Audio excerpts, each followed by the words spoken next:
wizard, what do you see as you twist the tiles beneath our feet? What do you see? Hey yo guys, what's up? It's PJROX and you're watching Cyber Nation. Well, in this video we are going to talk about public key and private key steganography.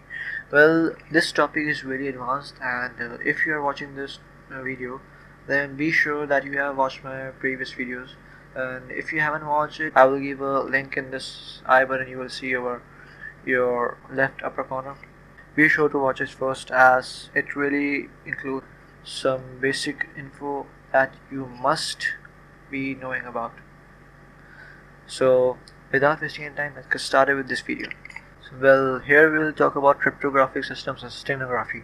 And for those who don't know what is cryptography, I just want to give a short intro to it. Steganography includes basic hiding of messages behind some file formats, and often includes encryption and decryption. Well, that's what we are gonna talk in this video. Whereas cryptography includes just encryption and decryption of messages without hiding it behind any file format or anything. Well, one more thing, that cryptography is really an ache inside the head, as cryptography includes various types of encryption techniques, decryption technique, SHA-256, MD5 hashes, and all this is really fuzzy for us to understand. So many and most other professionals and people don't indulge in activities like cryptography, but on the other hand, we see cryptography is another level of security named to any type of encryption and decryption you see, like in any file format, RAR, zip, text, image, video, audio, anywhere. Even if it isn't protocol like HTTPS, cryptography is another name for encryption and decryption. So talking about steganographic systems, they are broadly classified into two: symmetric and asymmetric systems. Well, in symmetric systems, it includes only one private key, whereas in asymmetric system uses two keys, that is one public key and private key. Encryption and decryption occurs by using only the one generated key. This means that okay, now let's take an example. Just for instance, say that you use a software to encrypt a message in some hash form and assign a password to it. Well, and without that password, that file cannot be decrypted. In this case, recipient must also have the same software to decrypt that hash, as every software uses its own hashing method, encrypting and decrypting the files. Whereas in asymmetric systems, encryption and decryption occur by using alternative key. You can see here public key to private key and private key to public key. Okay, so here's the moment we have to understand about what are public key and a private key. Well, in asymmetric systems, we usually generate a pair of keys. One is a public key, which is public to all, and a private key, which is just a secret key kept to you and not even known by the recipient. You see, you just publicly show your key to everyone. You may upload it to your emails, at your forum posts, to key servers. Well, you see, some specialized key servers are made for this, to storing people's public key for their cryptographic works. And whereas for private key stays private to you, only to you, and no one knows about this. I mean, this is very private. So public key is shown to everybody, and private key stays to you and no one knows about this. You see, it is like if you encrypt something with your public key, it can only be unlocked by a private key, and if you encrypt something with your private key, it can only be unlocked with a public key. This system of key pairing is known as asymmetric system. So this is how asymmetric systems make the things happen. Well, symmetric systems are usually used for casual works that you do at your home and at your some non-professional works. Well, in asymmetric systems, it increases the security to the maximum. It is often used by higher organizations, security officials, spies, hackers, etc. So this is a brief overview to the asymmetric and symmetric systems under steganography and cryptography. So let's move on to the next slide. Private key steganography. Let us assume that A wants to do a secret convo with B.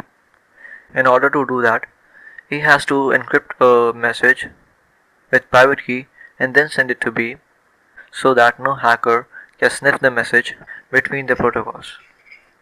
But to retrieve the message, B has to decrypt the message with the same private key that was used by A to encrypt the secret message.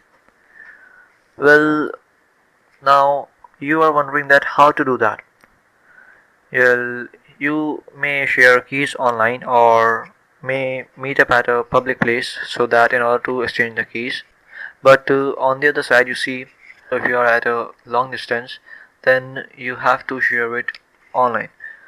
Now the problem on sharing keys online is any hacker can sniff the keys from protocols you're sending message through. So what's the solution to this? Public stenography.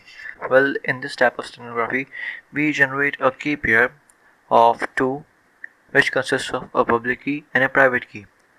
Well, public key and private key are really different from each other, and private key cannot be guessed from public key. The fact is, they are linked in such a way that if you have encrypted something with your public key, it can only be decrypted with the private key. Whereas if it is encrypted with the private, it can only be decrypted with the public key.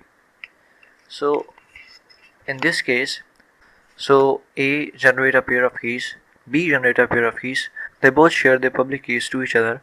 So if A has to send a message, it encrypts the message with B's public key and then send it to B so that it can be decrypted by B using his private key, which is private to him only. And then there's another thing you can do with this is if I encrypt something with my private key and then publish it.